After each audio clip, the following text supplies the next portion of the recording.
3 Tomahawk missiles were fired in the first hour of Operation Epic Fury on February 28, 2026. Each one cost $3.5 million. None of that money was budgeted. None of it came from a tax increase.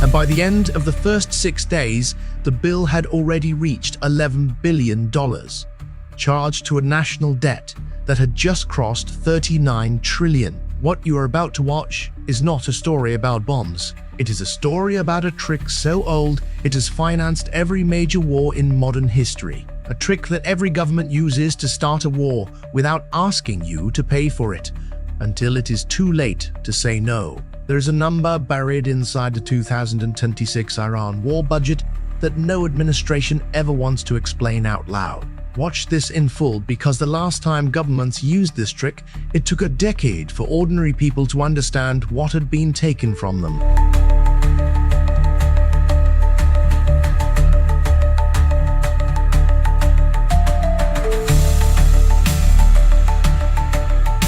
On the morning of February 28, 2026, the first wave of American and Israeli strikes hit targets across Iran. Within the hour, the Pentagon was spending money it did not have on weapons it had not budgeted in a war that Congress had not voted to authorize. The Center for Strategic and International Studies estimated the first 100 hours of Operation Epic Fury cost $3.7 billion.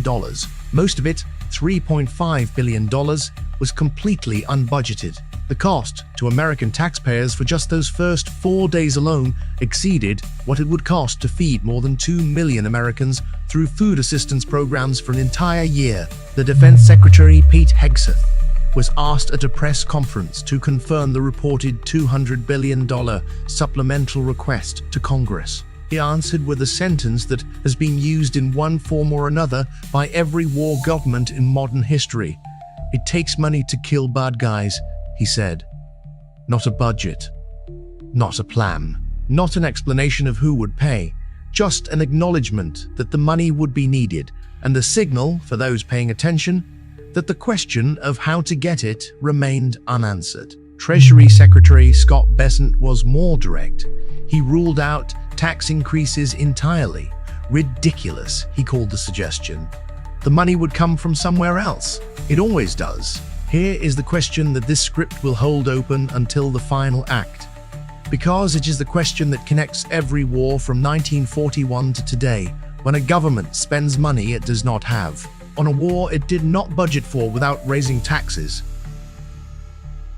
Where does the money actually come from? The answer is not complicated, but it is deliberately hidden, and the hiding of it is the trick. The first person in American history to try to block this trick was a man who had learned its cost in his own wallet. Harry Truman, before he became president, was a World War I Army captain who bought Liberty bonds, government bonds sold to the public to help pay for the war. When the war ended and inflation rose, the real value of those bonds collapsed.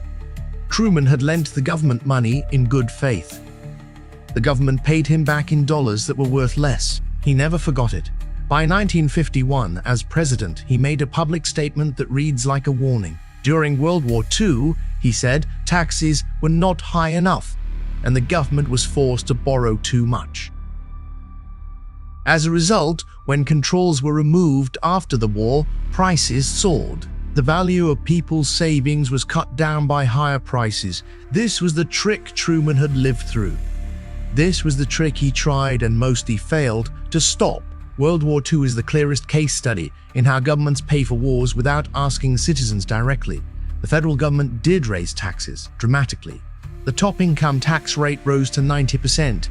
The number of Americans required to pay federal income tax at all grew from 4 million in 1939 to 43 million by 1945. Tax revenue rose to more than 20% of the entire economy in a single year.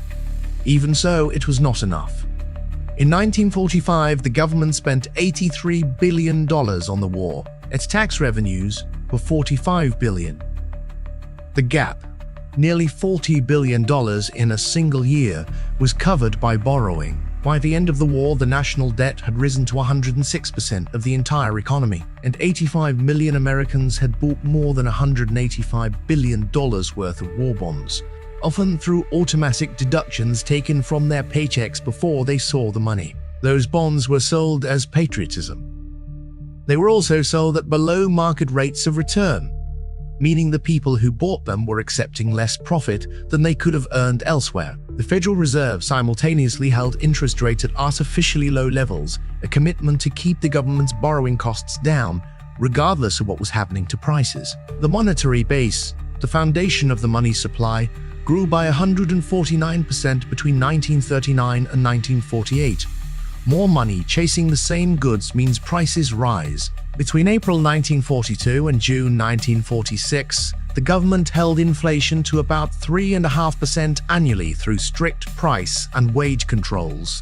The moment those controls came off, in the 6 months after June 1946, inflation ran at 28% annually. The war bonds people had bought as savings, already earning less than the market, were now being paid back in dollars worth less than the ones people had handed over.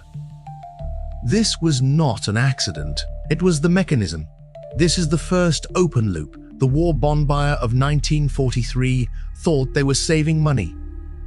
The government thought so too and said so loudly, but a researcher who studied this question at the International Monetary Fund found something different. The fall in the American debt-to-economy ratio from 106% in 1946 to 23% in 1974 is usually explained as the result of strong economic growth. The reality is more unsettling. Growth explained less than a third of that debt reduction. The rest came from a combination of primary budget surpluses, artificially low interest rates, and surprise inflation. The people who had lent the government money for the war received less back in real terms than they had put in.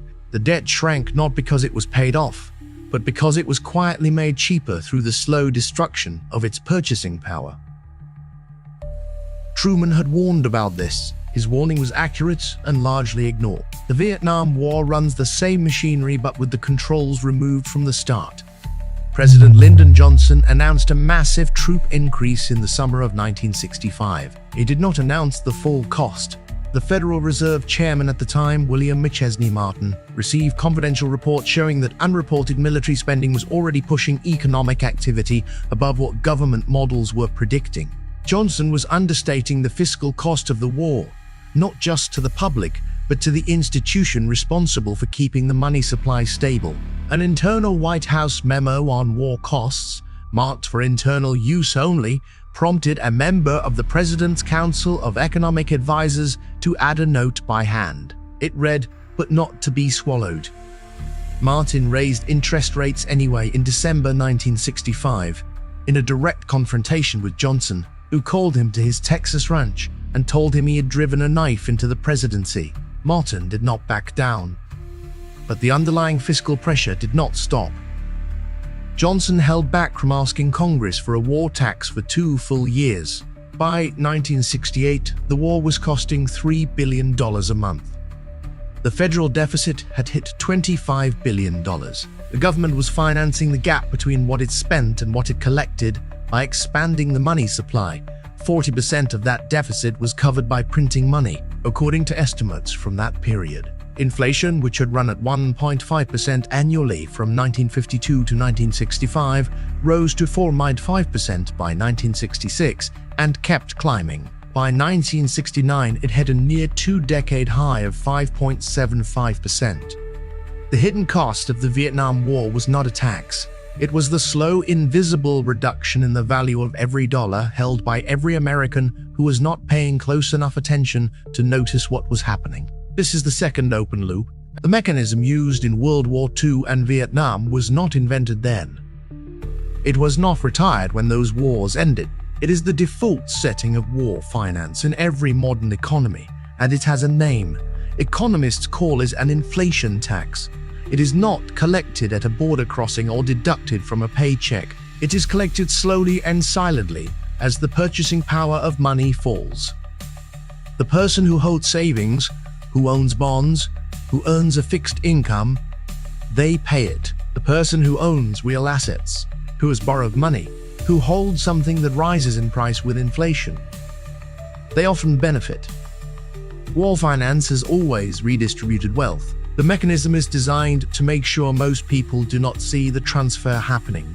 The 2026 Iran war has brought this question to the surface faster than any conflict in recent memory. The Pentagon's request for $200 billion in additional funding, what would be the largest single war spending bill in American history, has no tax increase attached to it. Treasury Secretary Bessent said raising taxes was ridiculous and not under consideration. The national debt was already at $39 trillion, up from $36.5 trillion in January 2025. Research tracked by the Cato Institute showed that since 1991, Congress had passed $12.5 trillion in emergency spending for wars, disasters, pandemics, and financial crises through supplemental bills that bypassed normal budget discipline entirely. The money was borrowed.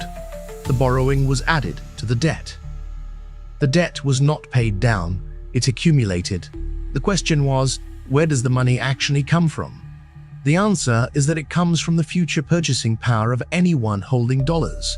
When a government borrows $200 billion at the current moment, it is issuing a promise to repay, a promise whose real value depends entirely on what inflation does to the currency between now and the day of repayment. If inflation runs high enough, the real cost of repayment falls. The lender receives back fewer goods for every dollar they are owed. This is not default. It is not fraud in the legal sense, but it is a transfer. It moves purchasing power from savers to the government.